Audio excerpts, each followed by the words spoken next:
The claim to the small but economically significant Sweden really means business in Kenya was evident in the itinerary of the Crown Princess Victoria. The highlight of a one-day Nairobi trip was not her meeting with senior government officials, but rather opening a country's regional trade office. This as the council released figures indicating a 46% jump in Swedish exports to Kenya in the last year alone, and that exports from Kenya have increased by 70% over the last 5 years. Nairobi is the hub, and the business infrastructure here is good. And the market is East Africa and actually beyond East Africa. Over 80% of imports from Sweden consists of engineering products, partly owing to the heavy presence of telecommunication supplier Ericsson. But Sweden is also exploring new lines of business such as the cosmetics industry, where the Oriflame company is already well known in Kenya.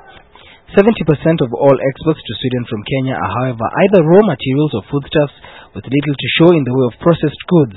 According to the Swedish ambassador, her country will continue to advance holistic partnerships with Kenya, a possible direct aim at China that has been criticized by the West for doing business while disregarding promotion of human rights and democracy in Africa.